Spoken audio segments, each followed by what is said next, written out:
요약 정리된 것들을 보면서 좀 설명을 해나갈까 생각 중입니다. 이제 입당 행렬에 대해서 좀 이야기를 할게요. 예배 중에 그 뒤에서부터 이렇게 행렬을 지어서 이렇게 나아가는 전통이 이제 있습니다. 음, 어, 뭐, 우리 교회는 입당 행렬한다. 찬양대나 예배위원들이나 이렇게 쭉 이렇게 뒤에서부터 이렇게 예배 시작할 때 이렇게 행렬이 있다. 음, 없어요? 그러면 김영숙님 교회는 어떻게 시작해요? 제가 예전에 다니던 교회에서는 네. 그냥 성가대가 이렇게 목사님이 기도해 주시고, 목사님은 중앙으로 가시고, 성가대는 옆으로 가는, 그렇게 했는데, 지금 제가 사역하는 곳은 아예 그런 게 전혀 없어요. 음, 예. 네. 뭐, 지금 대부분 없다고 하시니까. 근데 고대교에서는 대부분 있었다라고 생각하시면 돼요. 네. 그리고 뭐 고대교회뿐만 아니라 지금 현대 성공회나 장로교나 감리교 안에서도 입당 행렬이 있거든요. 저희 교회도 큰 교회는 아닌데 예배 전에 입당 행렬을 합니다. 찬양대가 맨 앞에 가고 그다음에 이제 예배 순서 맡은 사람들이 이제 있고, 그다음에 이제 목회자가 맨 뒤에 가고, 이렇게 이제 입당 행렬에도 순서가 있고, 이제 이렇게 진행을 하는데, 정교회나 카톨릭에도 있고요. 개신교회도 다 있습니다. 이제 입당 행렬을 그러면 왜 하냐? 세상 속에 흩어져서 살던 사람들이 예배드리기 위해서 하나님의 부름을 받아 하나님 앞에 나아간다라는 의미가 거기 있는 거거든요. 그러니까 그 하나님 앞에 모여서 부름받은 에클레시아는 이제 말 그대로 부름받은 자의 모임이라는 뜻이니까 그래서 부름받은 자들이 하나님 앞으로 나아간다라는 의미가 입당행렬의 의미입니다. 그러니까 그게 그냥 앉아서 기다렸다가 일어서는 것도 이제 회중들은 뭐 다 그럴 수는 없으니 전부 다 행렬에 참여할 수는 없으니까 앉았다가 일어나서 이제 그 자기가 입당하고 있다는 걸 이렇게 의사를 밝힐 수 있지만 찬양대 그다음에 기도자 뭐 성경 봉독자 그다음에 예배에 인도하는 사람 그다음에 이 예배가 하나님 앞에 드려지는 예배라는 의미에서 이제 십자가 그다음에 말씀의 현존을 뜻하는 성경, 이제 이런 부분들을 이제 들고서 행렬하는 이런 행렬들이 있었다는 거죠. 그런데 입당 행렬이 없었던 시절도 있었다라고 추정하는데 그게 언제냐면 기독교 박해 시기에는 이제 뭐 이제 조그만 방 한 칸에서 모여서 아예 숨어서 이렇게 조용히 예배드렸기 때문에 그런 행렬들이 그때는 이제 없었다라고 이야기를 하고요.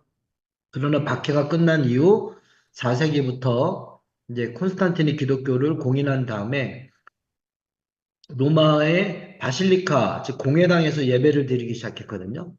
공회당은 지금으로 말하면 이제 그 뭐랄까 전체 그 주민들이 다 모이는 엄청난 크기의 그 이제 공간이기도 하고 법정이기도 하고 이제 이런 곳인데 이제 바실리카라고 그래갖고 그런 큰 공간에서 예배를 드리다 보니까 교회 현관에서 예배드리는 이제 제대가 놓여져 있는 성찬상에 놓여져 있는 거기까지 걸어가는 길이가 굉장히 길었죠. 그래서 이제 거기를 들어가면서 하나님 앞에 주로 시편을 가지고 찬양하면서 하나님의 부르심에 응답하는 그런 모임이 있었다라는 거죠. 그리고 이제 예배가 끝나고 나면 입당 행렬이 모이는 예배라면 예배가 끝나고 나서 찬양대와 기도자와 이제 예배 순서들이 또 이제 퇴장을 하거든요.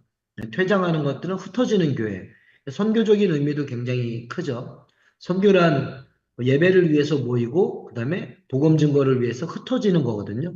그래서 모이는 교회로서의 예배와 흩어지는 선교로서의 이제 퇴장 행렬이 오늘 주신 말씀을 가지고 세상에 나가 그 복음대로 살아가겠습니다라는 의미에서 퇴장행렬, 즉 선교적 의미를 갖고 있다라고 보시면 됩니다. 그래서 입당행렬에 대해서 쓰시오라고 한다면, 입당행렬이란 건 이제 사람들이 예배드리기 위해서 교회당 안으로 행렬을 지어서 나아가는 것을 말한다. 이렇게 해놓고 왜 그렇게 행렬을 지어서 나아가냐? 우리는 세상 속에 흩어졌던 사람들인데 하나 되어서 백성이 하나됨을 뜻하기도 하고, 그다음에 부르심에 응답한 하나님의 백성으로서 하나님 앞에 나아가는 것을 의미한다라고 얘기하고, 예. 기독교 박해 시절에는 이것들이 잘 거행되지 못했지만 박해 시절이 끝난 다음에 4세기 이후로 바실리카에서 예배드리면서 활성화되었다라고 이야기하고 입당 행렬 때에는 이제 시편을 노래 부르면서 하나님 앞에 나아갔다라는 것들을 이야기하고 입당 행렬이 모이는 교회라면 퇴장이 흩어지는 교회 선교를 의미한다라고 보면 됩니다. 4세기 때 교회 형태가 이탈리아의 라벤나라는 지역에 가면 그 아폴리나레 누오보 바실리카 요렇게 돼 있었어요. 교회가 요렇게 돼 있었어요. 4세기 형태 교회 지금 그대로 있는 게 몇 개 안 되거든요. 네, 근데 4세기 때 누오보에 가서 직접 찍어 갖고 온 거예요, 이제. 근데 가서 봤는데, 야, 여기가 길잖아, 이렇게. 예. 여기가 이제 예배를 집례하는 이제 앱스라고 그래갖고, 둥글게 예배를 집례하는 공간이, 여기 이제 성찬상이 놓여 있는데, 이제 옆에 이제 측랑 있죠, 이렇게. 복도식으로 되는 측랑이 있고, 가운데 있는 내부에서 회중들이 서서 예배를 드렸다고 보시면 돼요. 근데 예배를 드릴 때 어떻게 해요? 쭉 걸어서 긴 공간을 이제 행렬지어서 나아가는 거죠. 이 위쪽 벽에는 이렇게 그림이 다 그려져 있어요. 성인들이 이쪽엔 남자, 이쪽엔 여자. 그래서 남자 성인들과 여자 성인들의 그림들이 쭉 그려져 있고 그 위에는 열두 사도들이 이제 쭉 그림들이 이렇게 그려져 있습니다. 그래서 이렇게 된 앱스에서 예배 입당 행렬을 할 수 있도록 그런 것들이 이제 있었다. 예배를 시작하는 방식에 대한 이제 전통에 대해서 이야기를 해보면 예배를 시작할 때 유대인들은 인사하면서 시작했어요. 네. 예배를 시작할 때 사사기 6장 12절에 보면 여호와의 사자가 기드온에게 나타났을 때 이렇게 말하죠. 큰 용사여 여호와께서 너와 함께 계시도다. 이런 이야기를 하거든요. 룻기서 2장 4절에 보면 보아스가 그 보리를 베고 있는 자기 집그 그래서 일하고 있는 그 청년들에게 이제 보리베는 애들에게 나타나갖고 인사를 하죠. 여호와께서 너희와 함께 계시기를 원하노라. 그러니까 보리베던 자들이 일어나서 보아스에게 단체로 인사를 합니다. 여호와께서 당신에게 복 당신에게 주시기를 복 주시기를 원하나이다. 원하나이다. 예, 이렇게 이제 인사를 했거든요.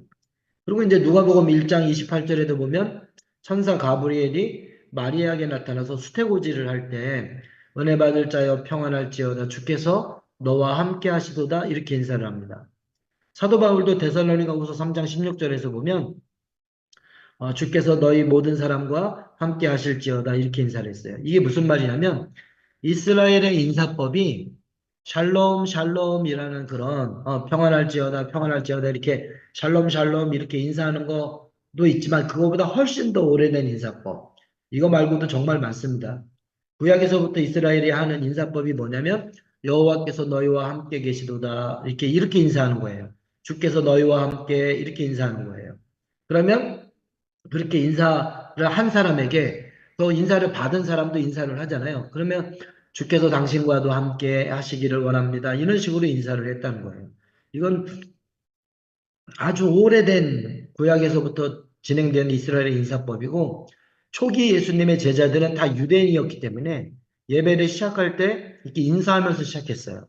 그래서 여호와께서 주께서 당신과 함께 하시기를 원합니다. 그러면 또한 당신과도 함께 하시기를 원합니다. 215년에 히폴리투스가 쓴 사도 전승에 보면 예배를 시작할 때 주님께서 여러분과 함께 그러면 또한 당신과도 함께 또는 또한 목사님과도 함께 이렇게 인사를 했거든요. 근데 지금 이거는 그 초대교회 때뿐만 아니라 구약에서부터 내려왔던 성경적 전통을 갖고 있는 건데 지금 이렇게 인사하는 건 카톨릭은 예배를 시작할 때 이렇게 인사를 하고 시작해요. 주께서 당신과 함께 그러면 또한 사제와 함께 이렇게 인사를 시작하거든요. 근데 그게 카톨릭 전통이 아니라 성경 전통이다. 그리고 초대교회가 계속 지켜왔던 전통이고 지금은 세계교회가 그렇게 인사를 하고 있다.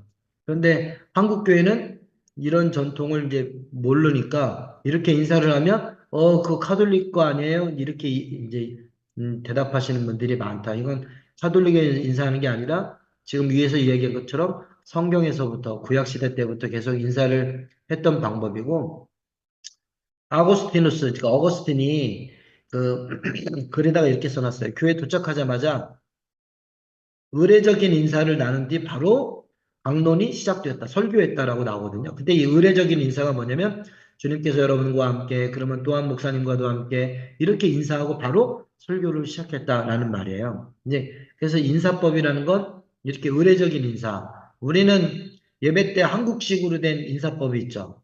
할렐루야. 네. 우리 성도들은 한국 사람들이 아닌가? 네. 할렐루야. 아멘, 아멘. 이렇게 해야 되는데. 할렐루야.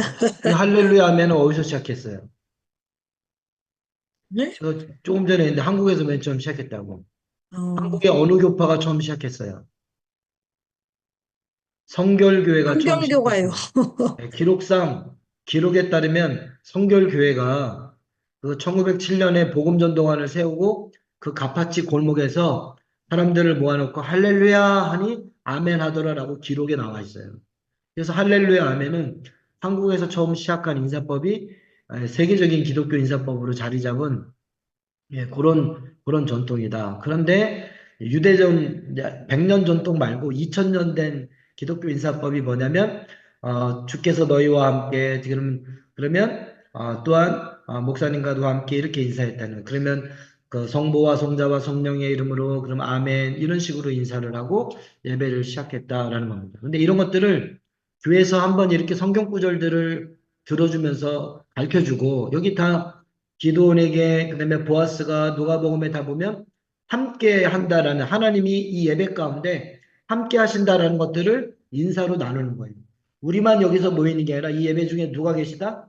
하나님의 현존이 있다라는 걸 인사를 통해서 알려주는 거 굉장히 좋은 인사법이에요. 그래서 교회에서 이렇게 사용되고 있다. 여기 신학적 의미가 있잖아요. 주님을 모시고 예배가 시작한다. 예배는 주님 앞에 우리 하나님의 in the face of God 호람데오라고 하죠. 하나님 앞에서의 예배라는 그걸 인사로 이제 그렇게 드러냈다라고 보면 됩니다. 종교 개혁자들이 시작한 예배가 있어요. 이게 예배로 부름이라고 합니다. 종교 개혁자들은 예배를 시작할 때 예배는 하나님이 우리를 부르셔서 그 부르심에 응답하는 거라고 생각을 했어요. 그래서 종교개혁자들은 예배로 부름으로 시작을 했어요. 교단 헌법에 기독교단 성결교회 헌법에 예배 순서가 나와 있는데 맨 처음이 뭐냐면 예배로 부름이에요. 예. 그래서 우리는 개신교니까 종교개혁자들의 전통에 따라서 예배로 부름으로 예배를 시작해도 좋다. 예배로 부름이라는 이 순서는 마틴 부서라는 스트라스부르크에서 종교개혁을 했던 그 종교개혁자가 처음 시작을 했고요. 이 마틴 부서의 예배를 존 칼빈이라고 영어로 얘기를 하죠. 원래는 장 깔뱅인데 그 장 깔뱅이 마틴 부서의 예배를 그대로 베꼈어요.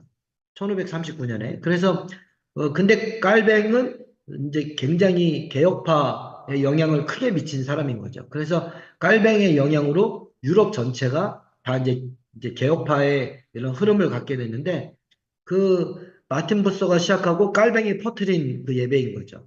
시작이. 그래서 우리의 도움은 주의 이름에 있습니다라는 그런 의미로 예배는 예배로 부름으로 시작한다라고 얘기했던 거죠. 근데 이게 이제 그 장 깔뱅에 의해서 그다음에 존 낙스에 의해서 그다음에 웨스트민스터를 거쳐서 미국으로 들어와갖고 미국에 있는 장로교 선교사를 통해서 한국에도 그대로 정해져 갖고 한국의 장로교 근데 이제 우리 성결교 같은 경우도 같이 이렇게 그 예배로 부름으로 예배가 시작되도록 그렇게 돼 있다라는 겁니다. 그 다음에 이제 한국교회가 시작했던 예배 전통의 독특한 부분이 있는데 그게 뭐냐면 찬송으로 시작하는 겁니다. 다 같이 찬송 6장 찬양하심으로 하나님 앞에 예배 드리도록 하겠습니다. 이렇게 해갖고 찬송을 먼저 부르면서 예배를 드리던 그런 전통이 있었어요. 이제 1896년이나 95년이나 세문안교회 그다음에 성교사 모펫의 그 위원 입교인 교도라는 이런 책, 네, 카테큐멘을 위한 매뉴얼, 그러니까 세례 교육받는 사람들을 위한 이제 매뉴얼이라는 뜻입니다. 네, 마펫 선교사가 이제 쓴 그 책에 보면 다 찬양으로 예배를 시작하고 있고요. 장로교도 1919년에 클라크 선교사의 목사지법이라든가 이렇게 보면 예배로 부름으로 이렇게 하면서 이제 찬양으로 시작하는 이런 부분들이 나옵니다. 그 다음에 이제 종을 땅땅땅 치고 종을 치는 건 상관없어요. 고대교에서도 종을 치는 이런 게 있었거든요. 근데 다 같이 묵도하심으로 주악에 맞춰 묵도하심으로 그 묵도로 예배를 시작하는 이제 이런 방식이 이제 일제 시대 때 생겨났다는 거죠. 자, 우리 교회는 묵도로 예배를 시작한다.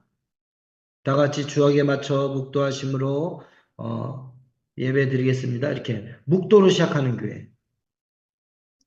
예. 박기련님 교회 묵도로 하고 또 윤성님 교회도 묵도로 하시나요? 손 들으신 거예요? 네. 나머지는 묵도로 시작 안 하시나요? 자, 오디오 켜고 한번 물어보겠죠. 그러면 김영숙님 교회는 어떻게 시작하세요, 예배를? 사도신경학원. 사도신경으로 예, 시작한다? 예. 네. 김양건님 교회는 어떻게 시작하세요? 그러니까 모두 일어서신 후에 네. 찬송가 찬송으로? 네. 부르고 이제 네. 시작합니다. 네.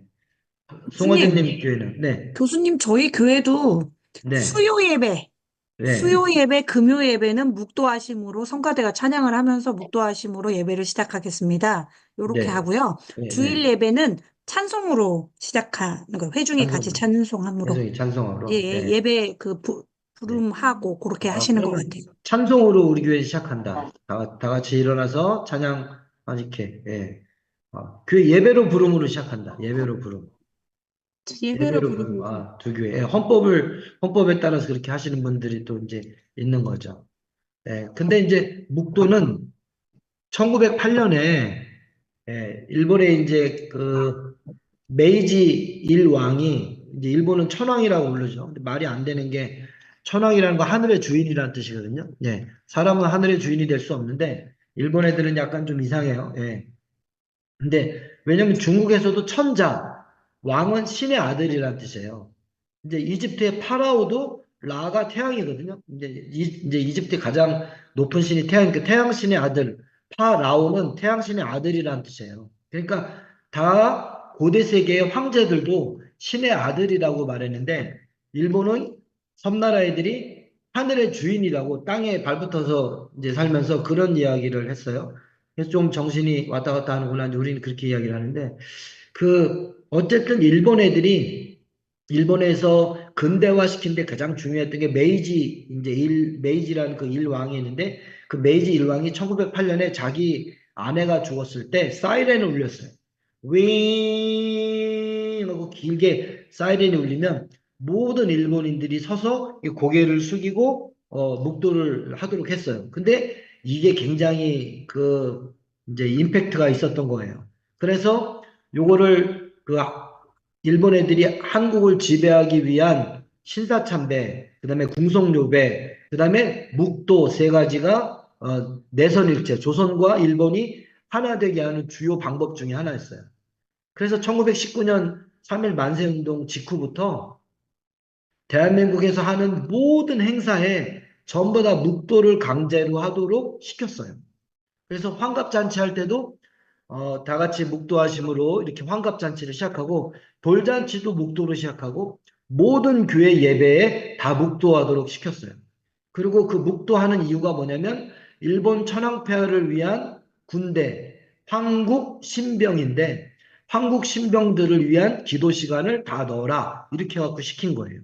그래서 환갑잔치 때도 자같이 천황폐하를 위한 한국신병을 위한 기도를 하므로 오늘 환갑잔치 김옥순 여사의 환갑잔치를 시작하도록 하겠습니다. 다 같이 묵도 이렇게 하고 이렇게 해서 이제 시작한 거예요. 그러니까 묵도는 그 기원이 우리가 여러분 지금 이렇게 연배로 보면 전부 다 국민학교 출신들 같아요. 초등학교 안 나오시고 국민학교는 뭐예요? 한국 신민학교의 줄임말이잖아요. 한국에서 국자, 신민에서 민자를 갖고 와서 국민학교가 된 건데 한국은 뭐냐면 천황폐하가 다스리는 백성으로 만드는 학교 이런 뜻이에요. 그러니까 일본 애들이 조선에 와서 가르칠 때부터 가장 작은 학생들을 가르칠 때부터 천황폐하를 위한 백성으로 만드는 교육을 하는 게 국민학교 교육이었는데 우리가 해방된 이후로도 계속 국민학교라는 용어를 썼다는 것 자체가 이제 아직 일제시대를 계속 살아가고 있는 그런 의미가 있는 거죠. 우리한테는 절대로 써서는 안 될 용어였거든요. 그래서 이제 초등학교로 이렇게 바꿨죠. 예.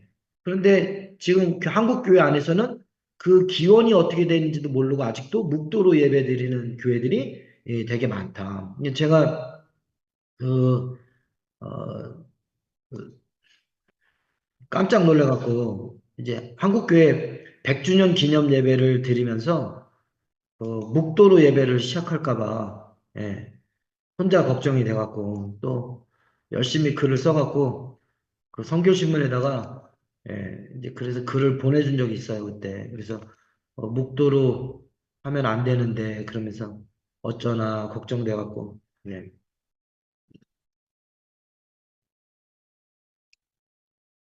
여기 어디 있을 것 같은데 제가 카톡에다가 잠깐 올려드릴게요.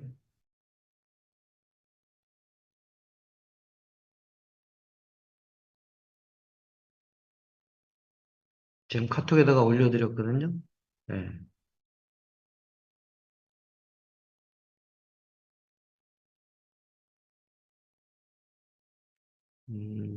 카톡에 올려줬으니까 대충 이제 그런 그 묵도에 대한 이런 것들을 이게 뭐 길게 이만큼 이게 처음에 그냥 막 썼던 거 이걸 그대로는 아니고 줄여서 한 것 같아요. 그래서 지금 제가 했던 글들에 대한 이런 것들을 이렇게 묵도 이제 그만 이렇게 해갖고 이제 올려줘서 이렇게 했던 것 같아요. 그래서 사이렌 울리고 이렇게 해서 뭐 거기에 뉴스의 근거에 어떻게 나왔는지 뭐 그래서 성결교회 경성 성서학원 거기에서도 처음에 모였을 때 그렇게 묵도하고 시작했던 그런 기록들이 다 있다라는 것들을 내선일체를 위한 전도보국 위해서 이런 일을 했다라는 것들을 이제 했습니다. 그래서 가급적이면 교회에서 묵도로 하지 않고 찬양이나 예배로 부름이라는 건 이렇게 하는 거거든요. 하나님은 영이시니 예배하는 자가 영과 진리로 예배할지니라. 하나님, 우리를 하나님 앞에 불러주셔서 예배하게 하시니 감사합니다. 우리의 도움이 주님께 있습니다. 신령과 진정으로 예배할 수 있도록 성령께서 인도하여 주옵소서. 예수님의 이름으로 기도합니다. 우리가 보통 묵도라는 말을 가진 다음에 이런 식으로 해요. 근데 이름만 고치면 돼. 묵도가 아니라 예배로 부름 이렇게 이름만 고치면 돼요. 네. 다 같이 묵도하심으로 주악에 맞춰 묵도하심으로. 근데 이 말을 바꾸는 게 얼마나 어려운지 몰라. 이게 입에 붙어버렸어. 그래서 그거를 못 고쳐요. 근데 다 같이 하나님 앞에 찬양하심으로 이렇게 하든가 아니면 오순절 21번째 주일 예배 하나님 앞에 드리도록 하겠습니다. 그래서 교회력을 알려주든가 이런 식으로 하면서 말을 바꿔서 예배를 시작하는 게 좋겠다라고 생각을 합니다. 묵도를 시작하는 건 옳지 않다. 창피한 일이다 이렇게 생각을 저는 하고요. 자, 예배 중 대표 기도에 대해서 원래 예배 중에서 기도하는 건 제사장의 사역이에요. 고대교에서는 예배 중 대표 기도 예배 중에 기도하는 거 평일에 매일 유대인 모든 사람들이 하루에 3번 테필라로 기도하는 건 모두에게 하는 일이지만 공적인 예배, 공예배, 공적인 예배에서 기도하는 건 온전히 제사장의 사역이었어요. 예배에서 기도를 인도하는 일은 안수받은 자의 목회적인 직무인 겁니다. 그래서 대제사장의 중보 사역이 이제 그 기도하는 일이었고, 그다음에 초대교회에서는 그래서 당연히 대표 기도라는 게 없었다라는 거죠. 맨 처음에 공적인 예배의 어떤 이런 부분들을 규범집으로 말할 수 있는 디다케에 보면 여러분은 그 예전자들로 하여금 원하는 대로 감사드리도록 하십시오, 허락하십시오라고 이렇게 얘기했습니다. 이게 무슨 말이냐면 성찬에서 감사기도의 권한이 예언자에게 있었고 예전자가 아니라 예언자인데 사도와 예언자라는 호칭이 이제 혼용되었거든요. 사도들을 예언자라고 이제 그렇게 불렀다라고 보시면 됩니다. 그래서 예배의 기도는 전부 다 목회자들이 진행됐다라고 보시면 됩니다. 초대교회 때부터 공중 예배 기도는 목회자의 전문 사역이었고요. 이제 유스티누스, 그러니까 이제 저스틴 마터의 첫 번째 변증문에도 보면 말씀 예전과 성찬 예전의 기도를 모두가 다 감독, 예배 인도자가 했다는 걸 나와 있습니다. 인도자가 마찬가지로 방식으로 힘차게 기도와 감사를 드리며 회중은 아멘으로서 화답한다 이렇게 돼 있어요. 그러니까 예배 인도자가 기도하면 회중은 다 같이 아멘 이렇게 이제 했다는 거죠. 근데 한국에서는 이게 선교사들이 언어 장벽으로 인해서 이제 이게 설교하는 거 통역시키는 거 괜찮아. 설교 옆에서 설교를 선교사들이 설교하면 옆에서 통역을 했을 거 아니에요. 그렇죠? 예, 그런데 기도를 통역시키는 건 이건 좀 어색했던 거예요. 예, 기도를 통역하는 건 그래서 기도를 한국 사람을 시켰어요. 자, 선교사들을 옆에서 보조하던 조사라는 사람들, 우리는 요즘 조수라는 말을 하는데 옛날엔 조사라고 했어요. 선교사를 보좌하던 조사라든가 성경을 팔던 사람들 권서라고 그랬거든요. 책 파는 사람. 그래서 권서라든가 아니면 이제 아직 목사 안수 받지 않고 신학교 다니면서 하고 있던 전도사들이 기도하는 게 선교사들이 기도를 통역하는 게 불편해서 시작했던 사역이에요. 요게 대표 기도의 기원이에요. 그런데 오늘날 한국 교회에서는 대표 기도를 누가 해요? 교회에서 대표 기도 누가 해요? 네, 장로님, 장로님들. 네, 다 장로님들 밥그릇으로 이거 뺏으면 큰일 나요. 예, 목사님하고 전쟁이 일어납니다. 큰일 납니다. 이게 장로님 밥그릇으로 알고 있기 때문에 절대로 이제 이거를 근데 이제 알려줄 필요는 있죠. 근데 저희 교회 같은 경우는 이제 장로님만 기도하지 않고 평신도들도 다 기도합니다. 집사님들은 다 돌아가면서 기도할 수 있게끔 이렇게 합니다. 이유는 만인 대제사장직 때문에 그래요. 예. 여기 대표기도뿐만 아니라 이 앞에 예배 인사하는 법 이렇게 하는 이 부분들에 있어서 예배 때 그 루터가 만인 제사장직을 얘기했잖아요. 예. 모두가 다 하나님 앞에서 예배에 참여할 수 있는 참여자로서 자격이 다 있다라는 거예요. 예배에 인도하는 것들을 예배 모든 순서를 목회자들이 독점한 것, 사제가 독점한 게 카톨릭이라면 예배 모든 순서에 평신도들이 다 참여할 수 있도록 문을 연 게 뭐냐면 개신교예요. 그래서 우리는 개신교 예배는 평신도가 참여적인 그런 예배가 개신교 예배다라고 볼 수가 있습니다.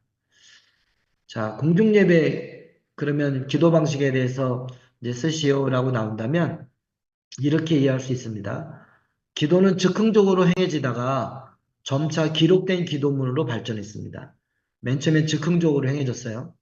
네. 근데 유대교는 성전이나 회당이나 가정에서 드리는 기록된 기도문이 있었어요. 기도문, 정해진 기도문. 예배 때 드리는 기도문, 그 다음에 회당에서 드리는 기도문, 가정에서 드리는 기도문, 개인 기도문, 이렇게 기도문들이 다 정해져 있었다는 거죠. 예수님도 그런 기도문들을 알고 계셨죠. 제자들도 그런 유대인이었기 때문에 그런 기도문들을 알고 있었고, 그래서 제자들이 예수님께 뭐라고 그래요? 저희에게도 기도를 가르쳐 주십시오라고 이렇게 이야기하잖아요. 그러니까 너희는 기도할 때 이렇게 하라. 그러고서 주기도문을 가르쳐 주셨단 말이죠. 그러니까 유대인들은 쓰여진 기도, 정해진 기도문들이 있었다. 예수께서 승천하신 이후에 사도들은 복음과 기도로 그걸 가르침의 형식으로 전승했어요. 그러니까 무슨 얘기냐면 사도들의 복음을 기도에다가 담았다고 보시면 됩니다. 복음의 내용을 기도에다가 담았어요. 하나님이 창조하신 것, 하나님이 아버지 되신 것, 그 다음에 예수 그리스도가 로고스 되신 말씀이신 것, 그 다음에 이 땅에 성육신하신 것, 그 다음에 그가 우리 가운데 우리와 함께 계시면서 우리를 긍휼히 여기시고 치료하시고 회복해 하셨던 것, 그러다가 십자가에 죽으시고 그 다음에 부활하시고 승천하셔서 여전히 우리를 위해서 하나님 우편에서 대제사장으로서 중보적인 사역을 감당하고 계신 것. 그 다음에 약속하신 대로 성령께서 우리 가운데 오셨고, 그리고 성령의 은혜 가운데서 교회가 세워졌고, 교회가 주님 다시 오시는 날까지 성령의 인도하심을 따라 그렇게 거룩하며 공동체로서 그렇게 살아가고 있는 이 모든 것들을 다 기도에다가 담았어요. 그래서 고대교회에서는 기도가 신학이야. 이걸 뭐라고 그러냐면 한번 따라하죠. 렉스 오란디. 라틴어로 렉스 오란디라고 해요. 오란디가 뭐냐면 기도문이라고 말합니다. 그 기도문에 모든 신학이 다 담겨져 있는 거예요. 예, 기도문에. 그래서 테르툴리아누스, 이레니우스, 그 다음에 어거스틴에까지 전부 다 뭐냐면 기도문들이 다 있어요. 그리고 고대교회에서는 이제 약 7개의 큰 교구들이 있었어요. 알렉산드리아 교구, 예루살렘 교구, 에데사 교구, 콘스탄티노플 교구, 안디옥 교구, 로마 교구 이렇게 7개의 큰 도구들을 다스리는 감독이 있었고 각 교구들을 다스리는 예루살렘인 시릴, 몹세스티아는 테오도르, 에데사에는 성 야고보 뭐 이렇게 각 지역마다 그 지역을 전체를 관할하는 감독 목사가 있었고 그 감독은 지역 전체를 우리로 따지면 지방회장인 거죠. 노회로 따지면 노회장인 거고 그다음에 그 교구 아래 각 개교회들이 있었고 개교회 담임 목사들을 프레스비테리안 그러니까 장로라고 불렀어요. 오늘날 교회 장로님 말고 그 고대교회 교부들이 글을 읽다가 장로라고 나오면 장로 목사를 말하는 거예요. 개교회를 담임하고 있는 담임. 근데 주교 감독하면 교구를 담당하고 있는 더 큰 그리고 그 개교회 담임 목사 밑에 누가 있냐면 부제가 있었던 거예요. 오늘은 부목사나 그다음에 이제 그 부제 말고 차부제가 있어요. 차부제. 부제가 되기를 준비하는 사람. 그건 전도사를 말하는 거예요. 그래서 고대교회도 이런 그 임직에 대한 시스템들이 이렇게 있었는데, 근데 그 밑에서 이제 그 교회가 이렇게 진행을 하면서 이렇게 이야기를 하고 기도를 할 때 모든 부분들을 다 어디에서 담았다? 기도에다 담았다. 기도에 담았다. 그 렉스 오란디가 이렇게 만들어져서 그런데 그 기도문들이 이렇게 만들어져서 나중에 사도들이 함께 모여갖고 신앙을 똑같이 고백하기 시작했어요. 최초의 신앙 고백은 325년에 니케아에서 다 같이 만들었는데 그거를 니케아 신조라고 말, 신경이라고 하죠. 예. 근데 니케아 신경 이전에 먼저 모델이 된 게 있어요. 이제 공교회가 공인하지는 아직 않았지만 이제 모델이 된 게 뭐 로마 신경이라는 게 나오거든요. 그 로마 신경은 주 150년경부터 나와서 이제 들었는데 그 로마 신경이 나중에 사도 신경으로 이름이 바꿔진 거예요. 로마 신경이. 그러니까 등장하기는 사도신경이 제일 먼저 등장했고 그 다음에 그 니케아 신경, 니케아 콘스탄티노플 325년부터 381년까지 이제 신경이 다 완성이 되는데 그 다음에 아타나스 신경이라는 이게 고대 세계의 3대 신앙 고백이 있는 거거든요. 맨 처음에 렉스 오란디가 있었고 이게 모든 기독교 신학을 다 담고 있었고 오란디가 모든 교회가 함께 고백할 수 있는 신앙 고백을 같이 만들었고 컴패션이 나온 거죠. 그 신앙 고백에서 더 자라나면 뭐가 돼요? 띠알라지 신학이 되는 거예요. 그러니까 지금 여러분 지금 신학대학에 왔잖아요. 예. 그러면 사도신경 이런 것들을 언제 가르쳤어요? 기본적인 기독교의 규범, 사도신경은 세례 이전에 가르친 거예요. 세례 받기 위해서 마지막 성경과 기도로 가르치다가 지난번에 강의할 때 설명을 드렸는데 그러다가 이 사람들을 스크루티니 검증해서 뽑아갖고 사순절 기간 그 40일 동안에 집중적으로 사도신경, 주기도문, 십계명 이런 거 가르쳤다고 그랬잖아요. 사도신경, 신앙 고백을 이때 처음 가르치는 거예요. 그리고 세례 받고 나면 신앙 이제 이렇게 오란디에 따른 기도문을 넘어서서 우리 모두가 다 같이 하고 있는 신앙 고백, 컨페션을 가르친 거죠.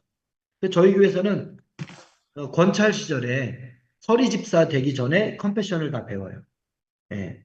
성경이 뭡니까? 라고 딱 물어보면 대답을 줄줄줄 할 수 있어야 돼요. 예. 우리 기독교에 대한 성결교회 신앙 고백 4가지를 다 대답할 수 있어요. 성경이 뭡니까? 라고 딱 물어보면 신구약 성경은 하나님의 말씀입니다. 교회의 정경은 신구약 성경 66권입니다.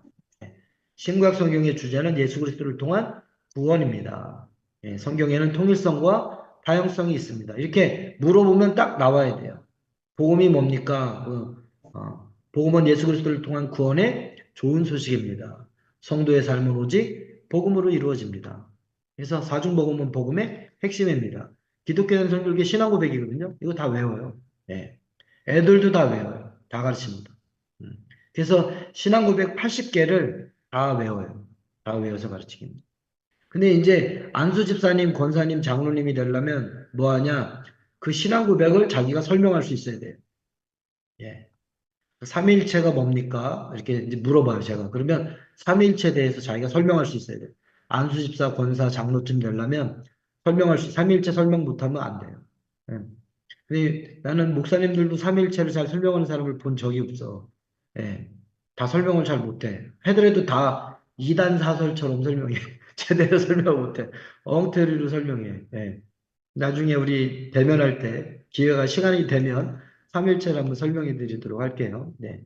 어쨌든 그래서 신앙 고백하는 이 부분들을 설명하고 해설할 수 있어야 돼요. 선행은총이 뭡니까? 라고 물어보면 쭉 설명해서 선행은총에 대해서 이야기할 수 있어야 돼요. 요즘은 신천지도 이걸 이제 이게 원래 기독교 초기 기독교가 아주 엄격하게 가르쳤던 부분인데, 근데 요즘 기독교는 대충 세례를 주고 오히려 신천지가 아주 초기 기독교답게 그렇게 열심히 그렇게 하고 있어요. 일주일에 2번씩 복음방에서 4시간씩 가르친다니까요. 그러니까 신천지에 빠지면 부모가 데리러 가도 안 나오는 거죠. 예. 좀 이런 것들이 필요하다라고 생각을 하죠. 디다케에는 이렇게 감사기도를 드리십시오라고 이런 권면의 말씀이 나오고, 사도전승에는 기도의 재량권이 감독에게 있음을 알려줍니다. 예. 동방교회는 4, 5세기, 서방교회는 6세기에 고정된 기도문들이 나오기 시작했어요. 이 고정된 기도문이 뭐냐면 신학적으로, 그 다음에 전통적으로 잘 만들어진 그런 기도문이라고 보시면 됩니다. 그러니까 교리가 잘 담겨져 있는, 히폴리투스가 그런 얘기를 했거든요. 너희가 기도문 없이 기도할 수 있다. 즉흥적으로 기도할 수 있다. 기도를 아주 장대하게 교리적으로 제대로 된 기도를 할 수 있다면 막 중언부언하는 게 아니라 정확하게 우리가 무엇을 고백해야 되는지 하나님의 창조와 구속의 사역을 그렇게 잘 기도할 수 있다면 그러면 그렇게 해라라고 이야기를 합니다. 뭐 나중에 지금 요거 끝나고 만약에 필요하면 고대교회 성찬 기도문 내가 이렇게 마가의 기도문이라든가 뭐 마가리터지 이제 시리아 쪽에서 아니 마가리터지는 알렉산드리아 이집트 이제 쪽에서 드리던 이제 그쪽 기도문인데 그런 기도문 하나 이렇게 올려드려서 한번 기도문들을 볼 수도 있을 것 같아요. 자, 이게 시간이 좀 많으면 이런 기도문 하나하나를 고대교회가 어떻게 기도했는지 기도문들을 보면서 이야기해도 되게 좋을 것 같은데 잠깐 쉬었다가 할 때 그러면 제가 찾아봐서 이렇게 올릴 수 있으면 올려주고 잠깐 구경이라도 좀 하죠 뭐. 청교도들은 어떻게 기도했냐? 기록된 기도, 쓰여진 기도를 했어요. 그리고 연도식 기도보다는 이제 즉석 기도를 이제 원했죠. 그러니까 그 청교도 때부터 뭐냐면 즉흥적인 기도. 오늘날 대표기도 나오면 막 이렇게 이제 이게 종이에 써갖고 하지 않고 이제 즉흥적으로 하잖아요. 이제 그런 기도들을 하는 거죠. 존 웨슬리는 주일에는 쓰여진 기도, 기록된 기도를 가지고 하고 수요일이나 금요일에는 연도식 기도, 연도식 기도를 하는 건 뭐냐면 목회자와 회중이 이렇게 주거니 받거니 하면서 하는 기도를 말하는 겁니다. 그 다음에 다른 날, 집회 때, 야외에서 드리는 집회나 이럴 때에는 즉흥적인 기도를 했어요. 그러니까 주일에는 쓰여진 기도, 수요일에는 연도식 기도, 그 다음에 부흥회 같은 집회 때는 즉흥적인 기도를 시켰다는 거죠. 그 다음에 이제 즉석 기도의 장점, 이제 즉흥적인 기도의 장점은 성령께서 주시는 영감에 따라서 아주 뜨겁게 기도할 수 있는 거죠. 이제 즉흥 기도는 이런 장점이 있어요. 그런데 단점은 중언부언하거나 감정에 몰입해서 실현할 수 있는 위험성이 좀 있죠. 이제 이 쓰여진 기도, 기록이 된 이런 기도문의 장점은 글로 썼기 때문에 잘 내용이 정리가 되잖아요. 그러니까 아주 조리 있고 간결하고 아주 아름다운 언어로 표현할 수 있는 그런 장점이 있어요. 그런데 이제 단점은 기도문을 써서 하기 때문에 여기에 감정이 들어가서 이렇게 표현하기가 좀 드라이해. 기도를 할 때 건조한 그런 느낌이 있죠. 제일 좋은 건 기도문을 잘 써갖고 여기에 감정이입을 해서 그걸 그렇게 잘 그렇게 기도문을 할 수 있다면 굉장히 이제 좋은 기도문이 되겠죠.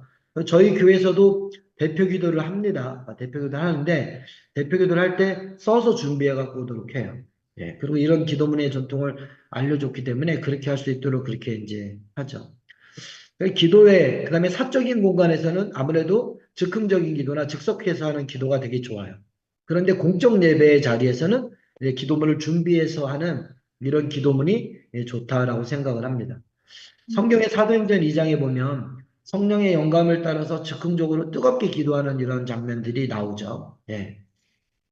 근데 주기도문이나 디다케나 이런 것들은 다 뭐예요? 기록된 기도고 공식적인 기도잖아요. 쓰여진 기도고.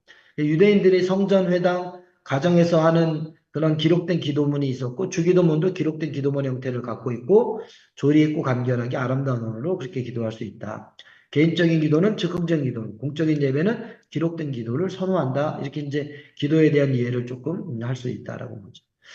자, 유대인들의 기도 형식 제가 여기다가 좀 올려놨는데 유대인의 1세기 기도 형식을 보면 베라카라는 게 있거든요. 예. 그다음에 베라카의 이제 복수는 이제 베라코트라고 하는데 찬양하다라는 뜻이에요. 기도가 찬양이에요. 근데 이건 히브리 동사 이제 바라크에서 온 거거든요. 바룩이라는 말도 여기서 온 건데 예레미야의 신복이었던 바룩. 이제 3인칭으로 드려지는 기도였고 수동적인 형태로 드려지는 기도입니다. 그래서 이제 Blessed is the Lord 여호와를 찬양하라라고 이제 번역하지만 원래 히브리 단어대로 하면은 바루크는 여호와는 찬양을 받으십니다. 이런 수동의 의미로 해석을 해야 되거든요. 이 베라카는 시편 89편 52절에 여호와를 영원히 찬송할지어다와 같은 짧은 이런 송영의 형식 이제뿐 아니라 이제 관계사절이나 분사구문을 포함한 아주 긴 환호의 형식을 담은 그런 게 돼 있다라는 거죠. 출애굽기 18장 10절에 보면 이드로가 이제 모세의 장인이죠. 여호와를 찬송하리로다. 너희를 애굽 사람의 손에서와 바로의 손에서 건져내시고 백성을 애굽 사람의 손 아래에서 건져내셨도다. 뭐 이렇게 찬양하는 이 기도문이 나오거든요. 하나님께서 특별히 행하셔서 찬양받으실 이유가 있는 그런 사건들을 고백하는 거죠. 주어가 생략된 것들을 분사구문이라고 얘기하거든요. 예. 주어가 생략된 채로 오직 내가 이렇게 한다는 나는 빼고 하나님이 하신 일들에 대해서만 이렇게 드려지는 그런 형식들의 기도가 베라카다라고 보면 됩니다. 베라카 형식에는 하나님께서 하신 일에 대해서 아주 자세히 묘사하는 그런 기도문이 있는데 열왕기상 8장 15절에서 21절이 베라카 형식의 기도문이에요. 기원, 중재, 죄 고백, 신실함 이런 내용들로 기도문이 짜여져 있습니다. 기도가 이래요. 이게 이제 열왕기상 15장 15절에서 21절 사이의 기도문. 왕이 이르되 이스라엘의 하나님 여호와를 송축할지어로다. 여호와께서 그의 입으로 내 아버지 다윗에게 말씀하신 것을 이제 그의 손으로 이루셨도다. 이르시기를 내가 내 백성 이스라엘을 애굽에서 인도하여 낸 날부터 내 이름을 둘 만한 집을 건축하기 위하여 이스라엘 모든 지파 가운데에서 아무 성읍도 택하지 아니하고 다만 다윗을 택하여 내 백성 이스라엘을 다스리게 하였노라 하신지라. 내 아버지 다윗이 이스라엘의 하나님 여호와의 이름을 위하여 성전을 건축할 마음이 있었더니 여호와께서 내 아버지 다윗에게 이르시되 내가 내 이름을 위하여 성전을 건축할 마음이 있으니 이 마음이 내게 있는 것이 좋도다. 그러나 너는 그 성전을 건축하지 못할 것이요 내 몸에서 나을 내 아들 그가 내 이름을 위하여 성전을 건축하리라 하시더니 이제 여호와께서 말씀하신 대로 이루시도다. 내가 여호와께서 말씀하신 대로 내 아버지 다윗을 이어서 일어나 이스라엘의 왕 위에 앉고 이스라엘 하나님 여호와의 이름을 위하여 성전을 건축하고 내가 또 그곳에 우리 조상들 애굽 땅에서 인도하여 내실 때 그들과 세우신 바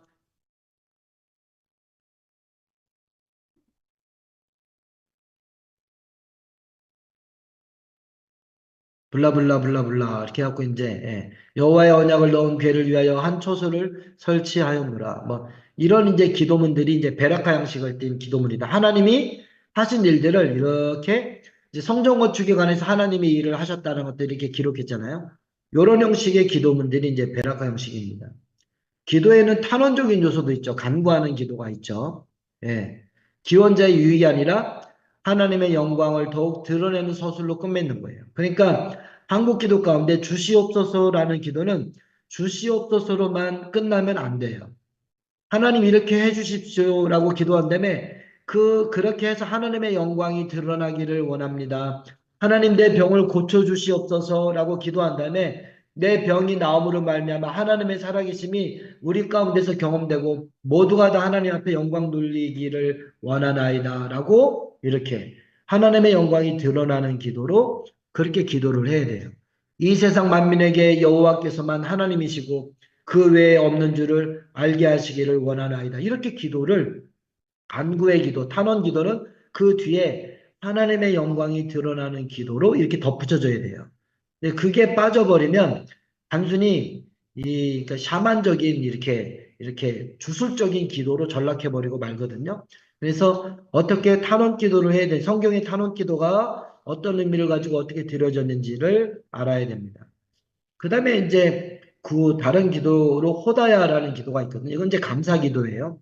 이 호다야 기도에서 이 감사하다라는 기도에서 유카리스티아 성찬 기도가 나온 거예요. 예. 성찬의 기도문이 하늘에서 뚝 떨어지지 않았다라고 보면 됩니다. 히브리어 호데흐라고 하는데 이건 능동형 2인칭으로 되어 있고 하나님께서 직접적으로 말씀하시는 형식으로 되어 있어요. 호대라는 영어가 보통 감사하다로 번역되지만 원래는 감사를 표현하는 것보다는 원래는 죄 고백이었거든요. 근데 오늘날 이제 감사 표현으로 그렇게 됩니다. 이제 그리스어로 번역할 때 이거를 호메로게오, 이제 고백하다 내지는 찬미하다라는 동사로 번역되었다. 이거를 유카리스테오, 이제 감사하다라고 이야기하죠. 이 유카리스테오라는 말이 성찬이라는 말인 거예요.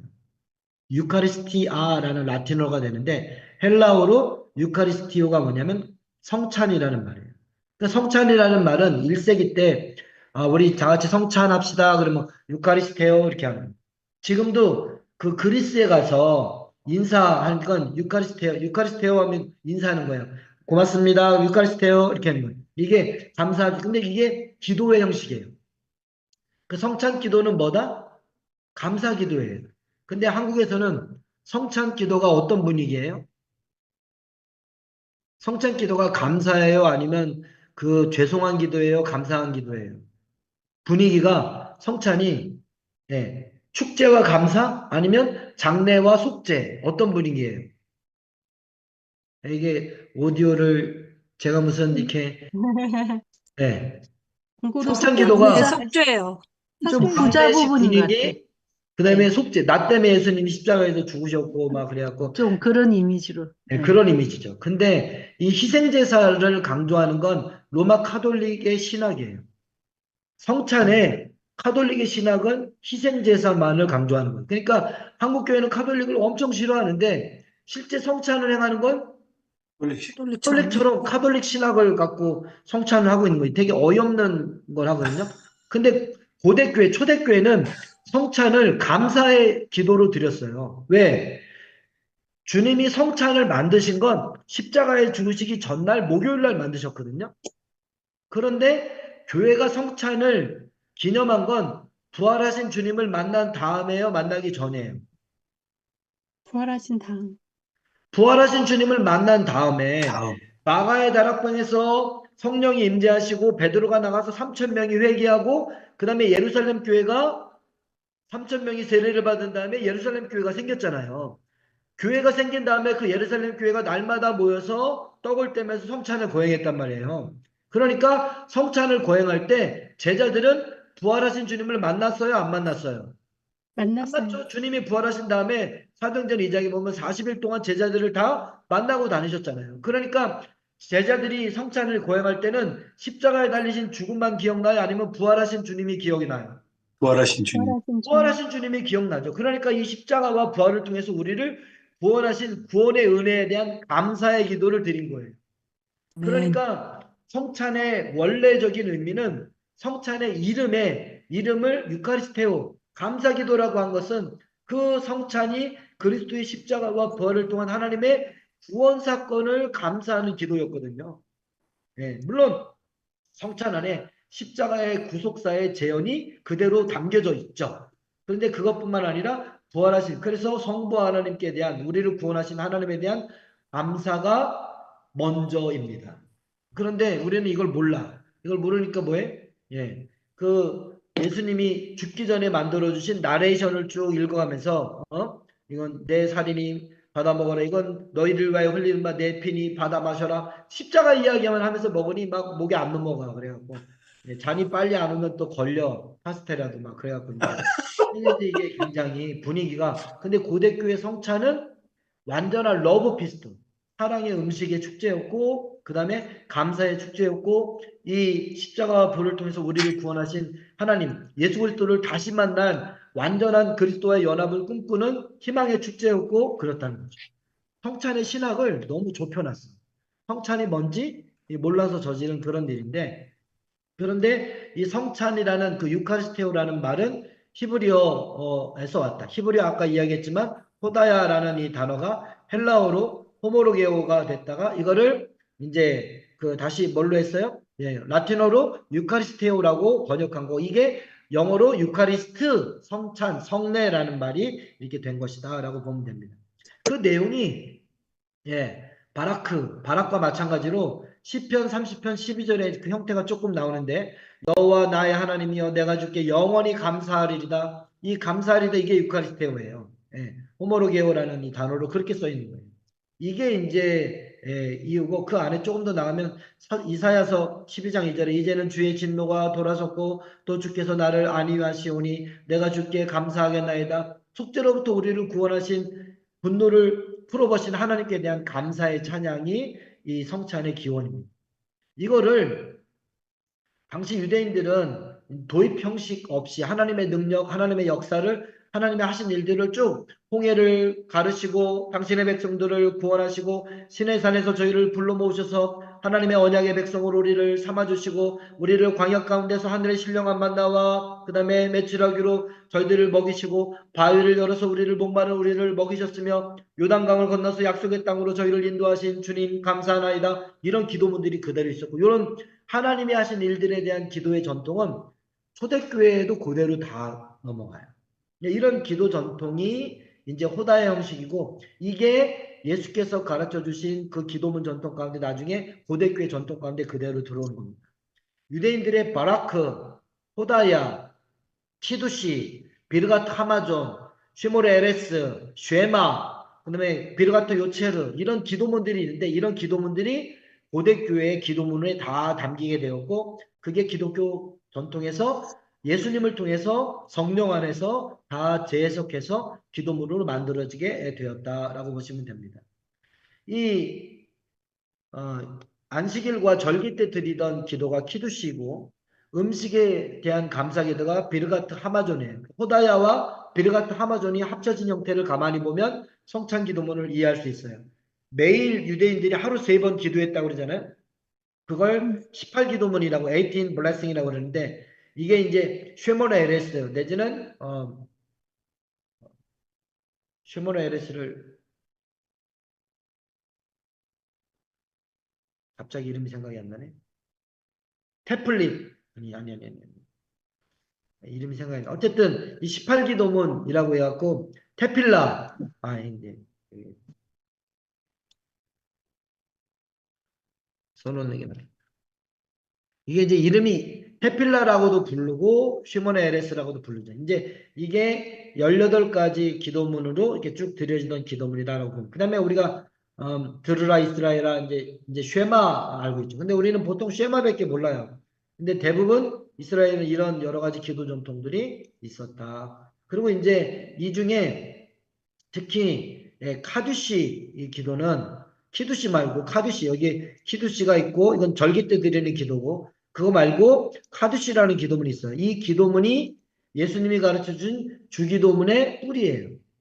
그러니까 제자들이 저희에게도 기도를 가르쳐 주십시오라고 할 때 주님이 갑자기 뚝딱뚝딱 지어낸 게 아니라 위대 기도문들을 가져다가 이거를 변형시켜서 그 다음에 재해석해서 기도문을 가르쳐 주셨는데 그 주기도문은 카두시에서 이렇게 내려왔다라고 보시면 됩니다. 그래서 카두시를 한번 이렇게 여기 앞에 절기 때 드리던 카두시 아니 키두시 절기 때 드리던 키두시 기도문이 이렇게 돼 있어요. 이걸 또 다 이렇게 일일이 어디서 잘 못 구하는 기도문들인데 우리 식구들하고 같이 이제 나눠야 되니까 이게 안식일이 시작하면 이스라엘 사람들은 창틀에다가 등불을 이렇게 올려놔요. 안식일이 시작됐다는 뜻이에요. 등불을 창틀에다가 올려내는데 노예였잖아요. 에집트의 노예였잖아요. 노예였던 그들을 건지서 구해 주셨잖아요. 노예는 쉬는 날이 없어요. 그래서 10계명 주시기 전에 너희가 이집트에서 종살이 되었던 너희를 내가 건져낸 것을 기억하라라고 주님이 이제 출애굽기 20장 2절에 보면 처음에 10계명 주신 이유를 설명할 때 출애굽 이야기를 꺼내거든요. 그래서 안식을 줬다는 건 고대 세계에서 어마어마한 사건이에요. 그래서 그 안식일에 대한 이야기, 창조와 구속의 이야기가 안식일의 신학적 의미인데 그거를 이야기를 하는 겁니다. 한번 읽어주세요. 계속 강명선님. 네.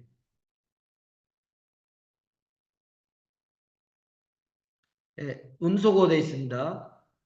오디오 켜주세요. 네. 창세기 1장 31절. 저녁이 되고 아침이 되니 이는 여섯째 날입니다. 천지와 만물이 다 이루어지니라. 하나님이 그가 하시던 일을 일곱째 날에 마치시니 그가 하시던 모든 일을 그치고 일곱째 날에 안식하시니라.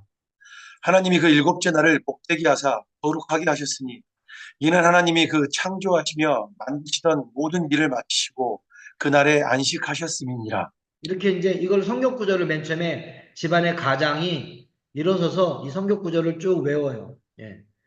못 외우면 읽으면 되죠, 그렇죠? 예. 근데 외워서 하고 그다음에 포도주 잔을 딱 든 다음에 잔을 이렇게 딱 들고 얘기를 하는 겁니다. 찬양 받으소서 주님이신 우리 하나님 우주의 왕이시며 포도 열매를 창조하셨나이다.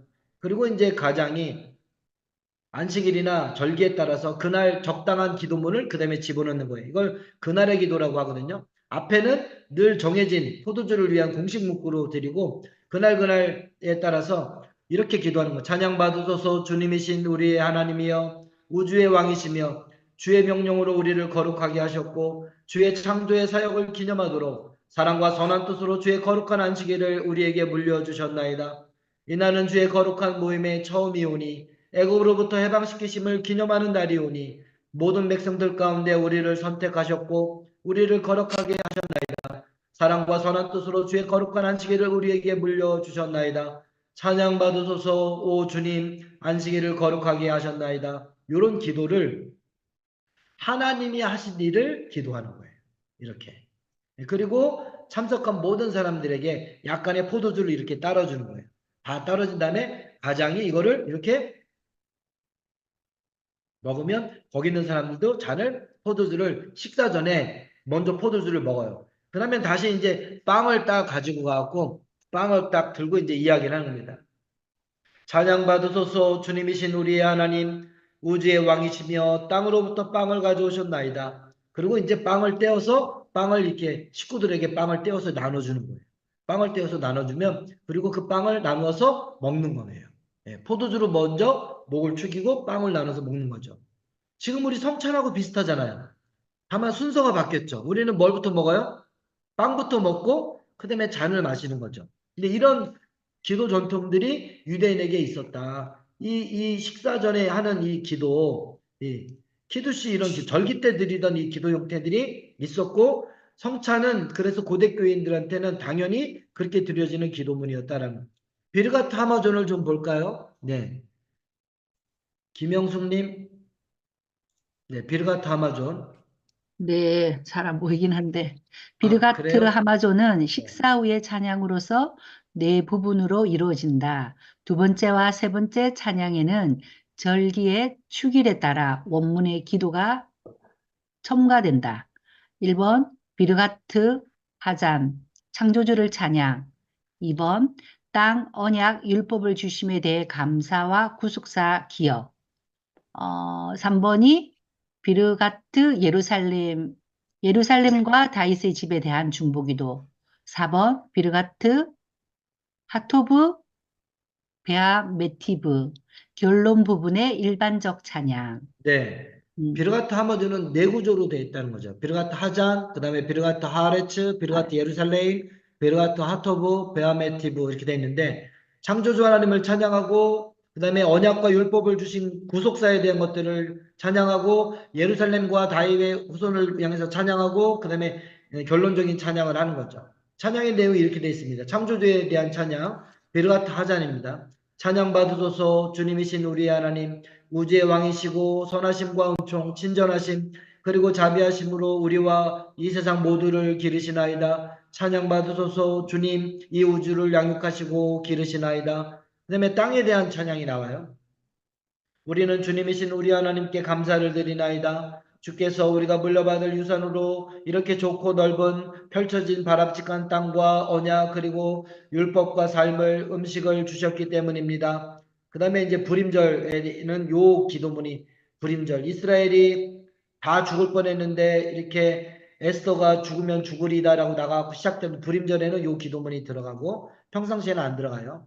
찬양 받으소서 주님 땅과 음식으로 인해 찬양과 감사를 드리나이다. 그 다음에 예루살렘을 위한 긴 기도가 들어가요. 주님이신 우리 하나님, 주의 백성인 이스라엘에게 자비를 베푸시고 주의 성소가 있으며 주의 거하시는 장소인 주의 도성 예루살렘에 주의 영광이 임하시는 시온 위에 그리고 주의 이름으로 간구되는 위대하고 거룩한 집 위에 자비를 베푸소서. 우리 때 다윗의 집의 왕국을 그 자리에 회복시키시고 그리고 예루살렘을 속히 세우소서. 이제 6월절에는 그런데 요 기도문이 더 들어가요. 6월절에는 요 기도문이 더 들어가고 주께서 예루살렘을 세우시니 주님 찬양 받으소서. 그 다음에 맨 마지막 송영 종결 기도인데 찬양 받으소서. 주님이신 우리의 하나님 우주의 왕이시며 우리의 아버지 우리의 왕 우리의 창조주 우리의 구세주 앞에서 고백한 모든 내용들의 핵심을 다 이렇게 이야기하는 거예요. 하나님은 왕이시고 아버지이시고 창조주시고 구세주이시다라는 이야기를 다 고백하고 선하시고 인도하신 풍성하신 왕이시여 주는 날마다 우리를 여러모로 이롭게 하시려고 저희에게 관심을 가지시고 은총과 친절함과 영광과 자비와 모든 좋은 것을 우리에게 영원히 풍성하게 하시나이다. 이렇게 기도하는 거예요. 요게 이스라엘 사람들이 드리던 비르가트 하마존이라는 찬양 기도예요. 그리고 쉐몬의 에레스라는 기도가 있어요. 이것은 유대교의 가장 공식적인 대표적인 기도예요. 아까 얘기했죠. 테필라라고 여기 써놨네. 테필라라고 통상적으로 드리는 기도, 대표적인 기도라는 뜻인데 이걸 또 이제 암송해서 외워서 유대인들은 다 하기 때문에 아미다라고 이야기합니다. 서서 이렇게 드리는 기도라고 얘기합니다. 바리새인이 서서 기도하고 세리는 엎드려서 가슴을 치며 기도했다고 그러는데 바리새인이라서 그런 게 아니라 모든 유대인들은 아미다. 다 서서 이렇게 기도하는 이런 전통이 있었다라고 보고요. 18개 일련의 찬양과 기도로 이루어진 이제 3편의 서론적 찬양, 12편의 탄원 기도, 18개인데 3개는 서론, 앞에 부분은 찬양이 나오고 하나님의 하신 일에 대한 그 다음에 12개의 간구, 탄원 기도가 나와요. 이제 바벨론 버전은 13개인데 그 다음에 마지막 3개는 찬양. 그러니까 찬양과 찬양 3개 돼 있죠. 그 다음에 가운데 12개가 간구하는 기도로 돼 있어요. 그러니까 앞에 3개, 뒤에 3개가 찬양, 가운데 12개는 탄원 기도 형식으로 이렇게 돼 있다라고 보시면 됩니다. 그리고 이제 여기에서 확장되면 이제 케두사, 이제 상투스, 거룩하시다, 거룩하시다, 거룩하시다 이런 내용들이 들어가 있는 걸 볼 수가 있고요. 이 기도문이 이제 마태복음 11장 25절에서 27절, 누가복음 10장 21절에서 22절, 천지의 주제이신 아버지여 이렇게 기도하는 게 이 기도문에서 나오는 거예요.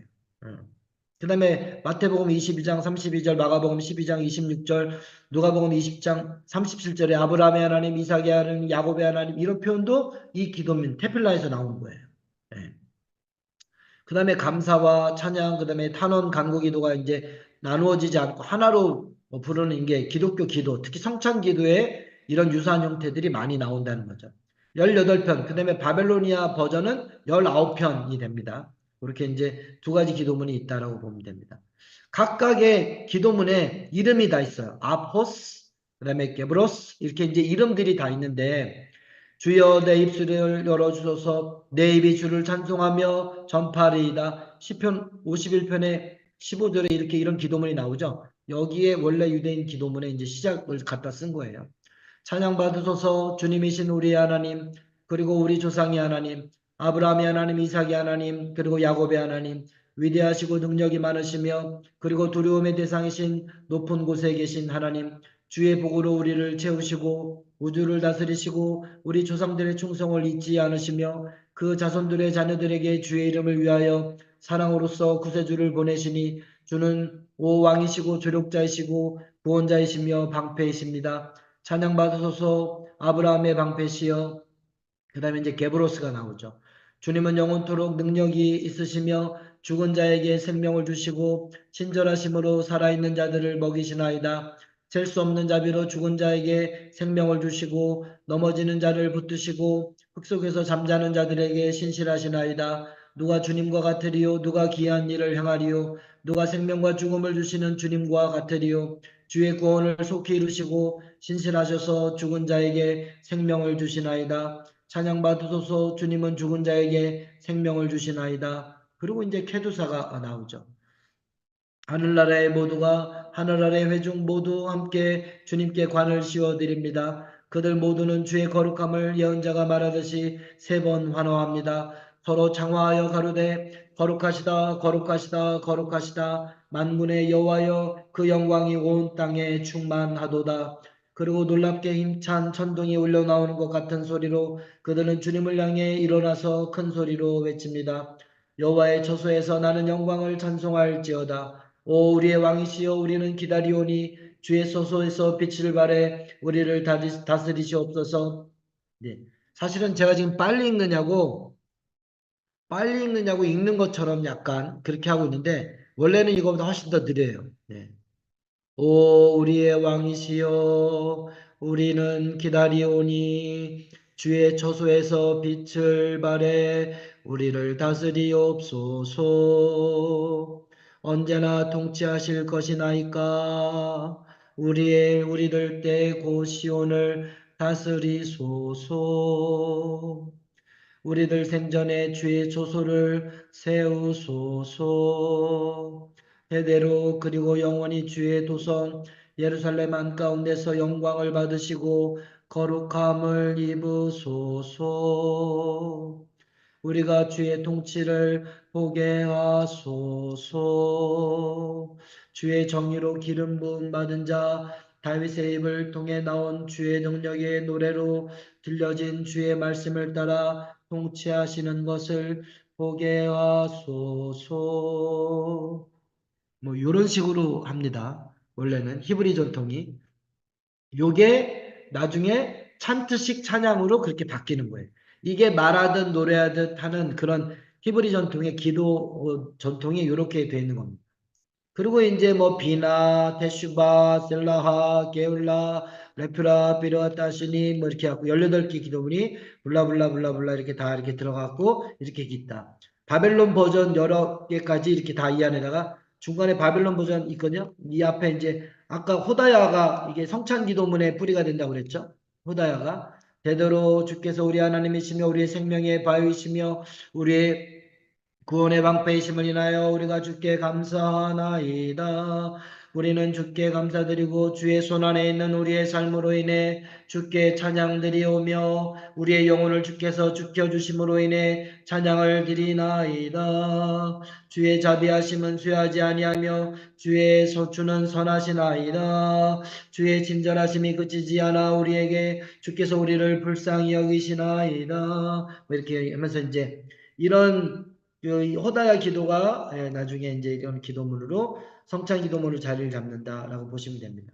쉐마 기도는 이제 알고 있으니까 이스라엘 어쩌고 저쩌고해서 근데 비르가트 요체 창조주 하나님에 대한 찬양이죠.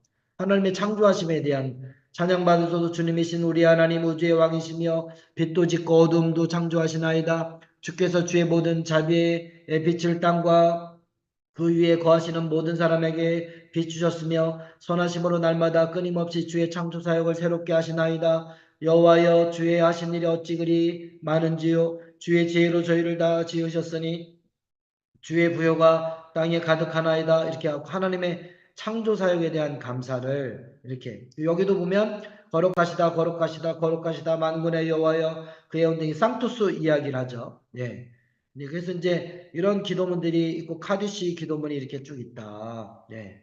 이런 기도문들이 다 있다. 이렇게 기도문들을 전부 다 올려서 이렇게 기도를 했다. 네. 유대인들이 기도를 뭘 했는지를 여기 다 찾아갖고 올려들었다. 네. 네. 별로 안 좋아하시는 것 같아갖고 괜히 올려준 것 같다. 이런 생각을. 네. 네, 이게 기도 전통, 이걸 왜 알려줬냐면 초기 기독교인들이 성찬 기도를 어떻게 했는지를 설명해 주려고 했다. 우리 5분 뒤에 다시 모여서 잠깐 성찬 기도문 보면서 그렇게 하도록 제가 한번 찾아서 초대교회 기도문 다는 못 올려드려도 한두 개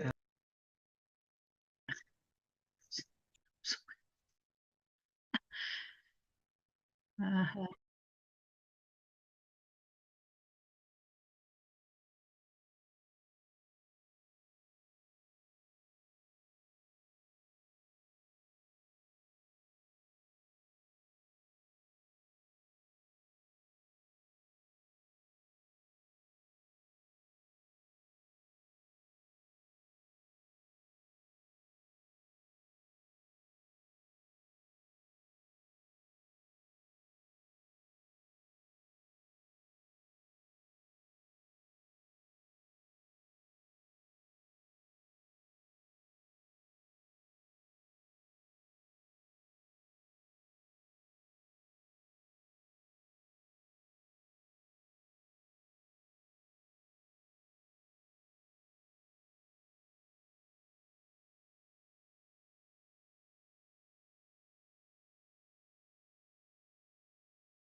네.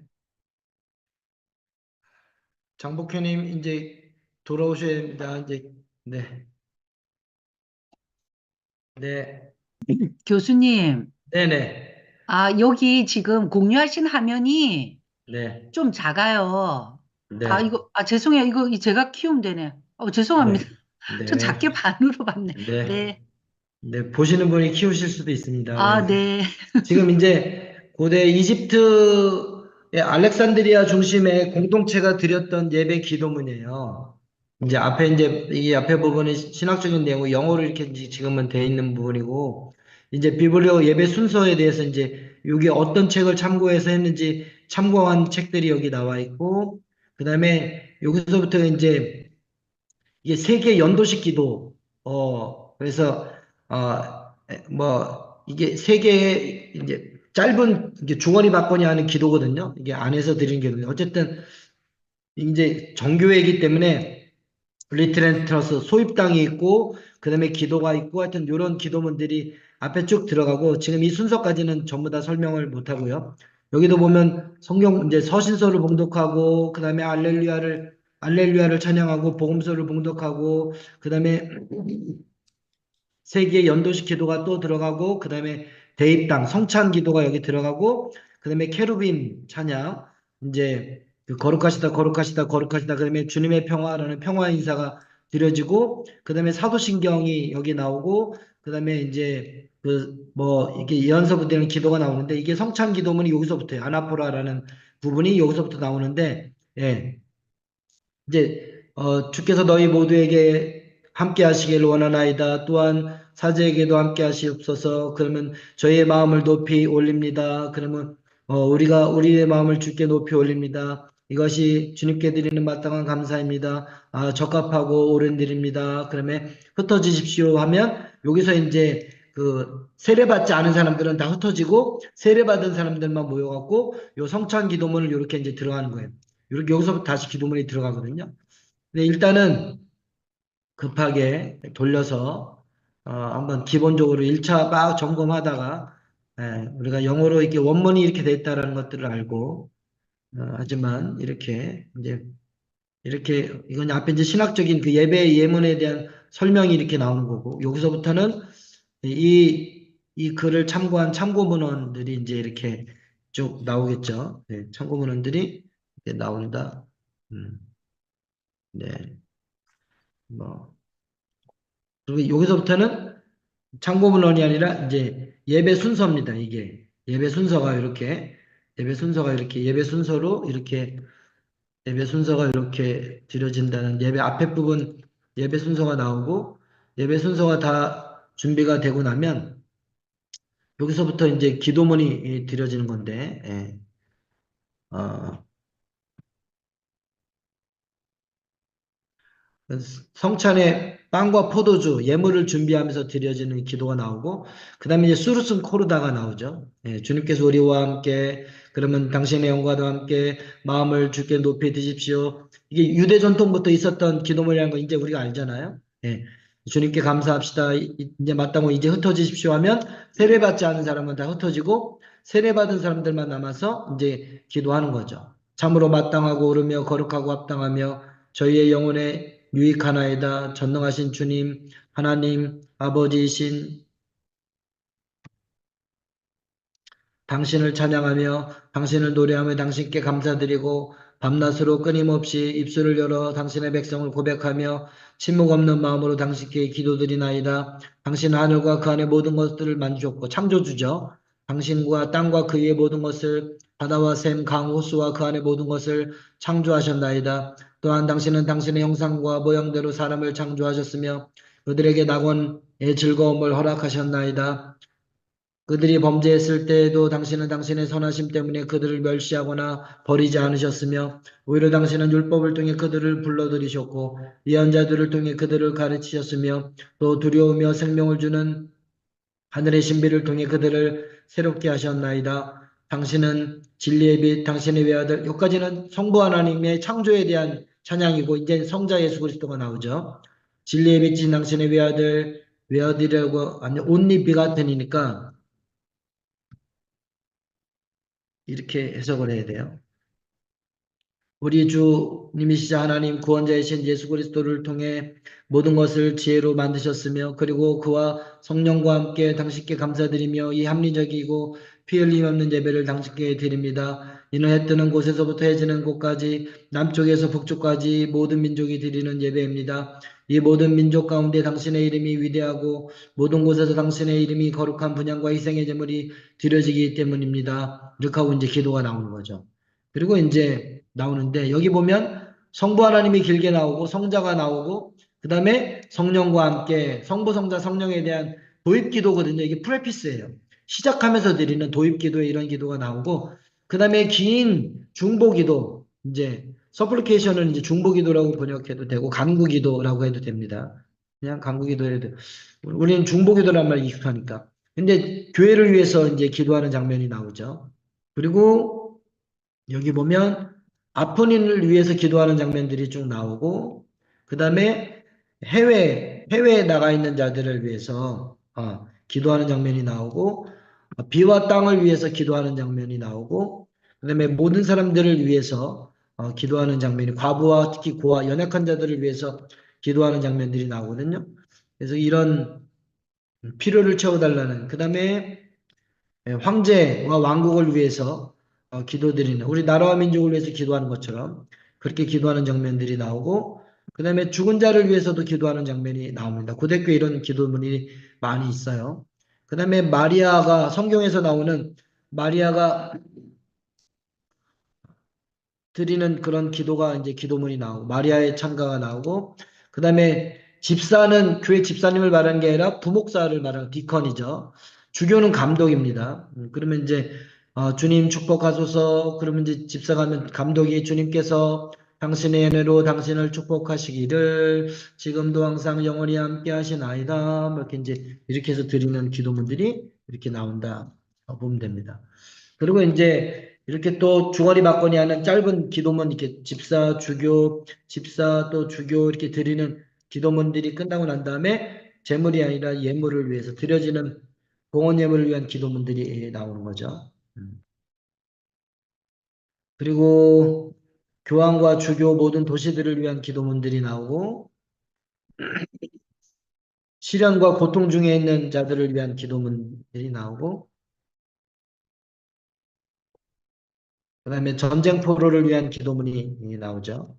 죄인들을 위한 기도문이 나오고 굉장히 긴 중보기도가 이게 다 오늘날 따지면 대표기도 같은 중보기도를 드리는 겁니다. 그래서 이런 중보기도문이 쭉 나온 다음에 그 다음에 이제 나중에 여기 이제 이렇게 가득 채워 주십시오 이렇게 해서 이게 중보기도가 끝난 거예요. 이제 이렇게 기도가 끝나고 나면 제정사가 나옵니다. 주님이 성찬을 만드신 제정사가 우리 주님이시며 하나님이시며 모든 것의 왕이신 예수 그리스도께서 우리를 위해 자신을 내어주시고 모든 사람을 위해 육체 가운데 죽으심을 겪으신 그 밤에 그의 거룩한 제자들과 해서 제자들에게 더럽히지 않는 빵을 손으로 잡으사 하늘을 바라보시고 아버지이신 하나님께 감사드리오 축복하시며 성화하시고 떼어 그것을 복된 제자들과 사도들에게 주시며 말씀하시기를 가져다 먹으라 이것은 너희를 위하여 주어지고 죄 용서함을 위하여 부서지는 내 몸이니라. 그러면 아멘. 그러면 주교조가 혼자서 조용히 기도하는 거예요.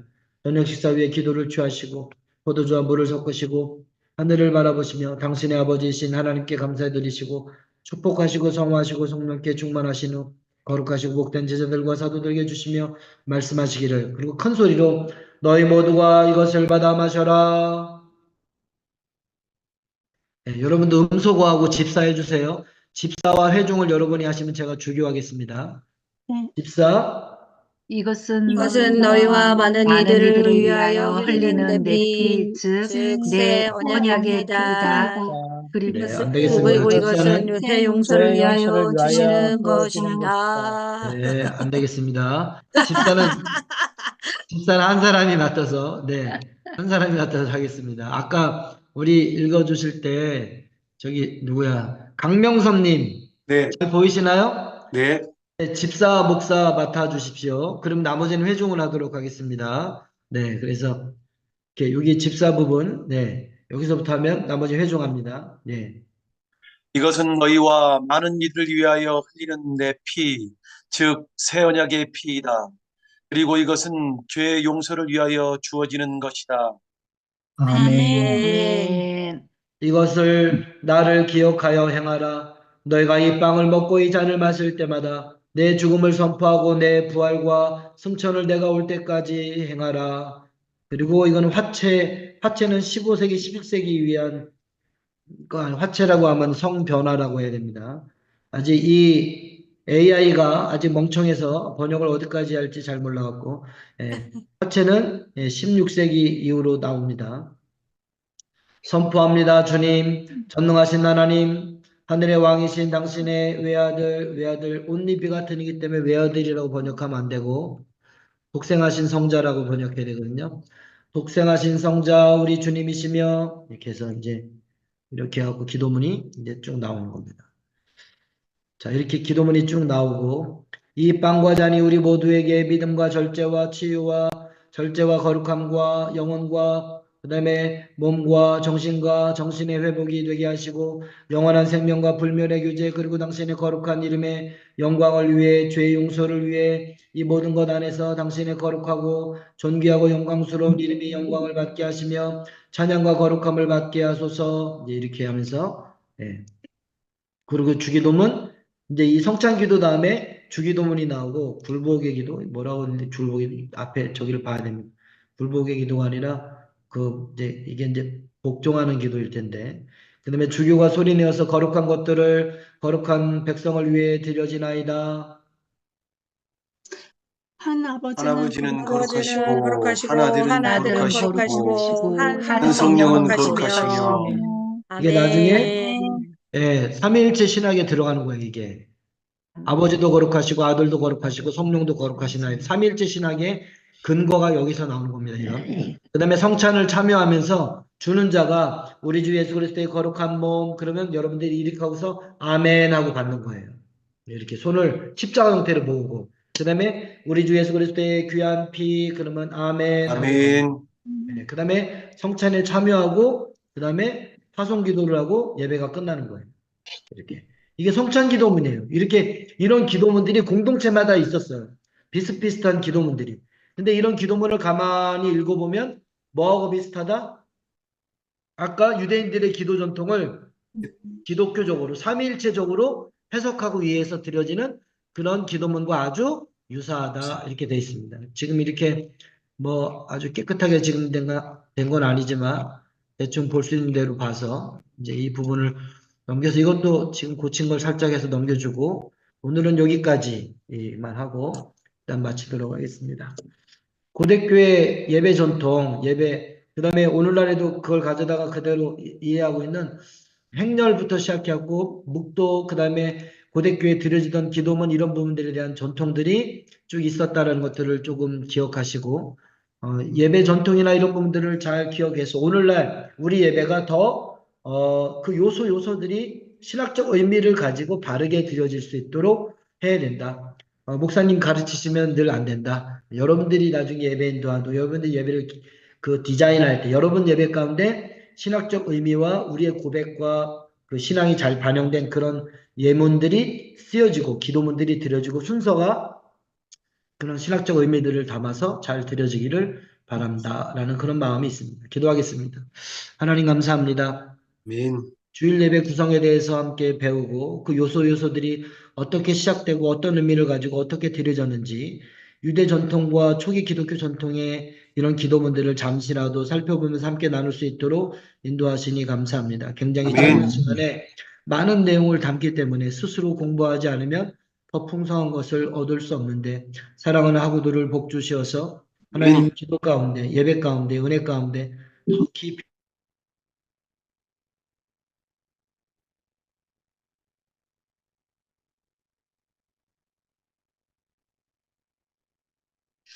된 거야.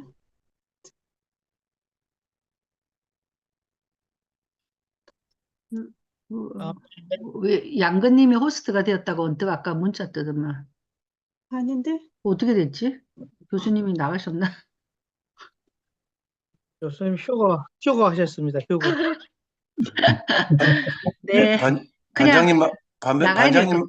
반장님 마무리 기도하고 하시죠. 뭐죠, 목도리로. 기도를 하다가 끝내지 않았습니까? 아이, 좀 그렇네. 음, 네, 기도하겠습니다. 하나님 감사합니다. 오늘도 아멘. 또 힘든 시간이지만 저희들이 또 배움에 의하여 또 이렇게 늦은 시간까지 견디게 하시니 감사합니다. 아멘. 모든 과정 가운데 우리 성령 하나님께서 늘 함께 하시고 나머지 한 과목도 잘 또 견디며 듣게 하여 주시옵소서. 감사를 아멘. 드립니다. 예수님 이름으로 기도드렸습니다. 아멘. 감사합니다. 네, 좀 이따 뵙겠습니다. 바로 나가야 될 것 같아요. 그러니까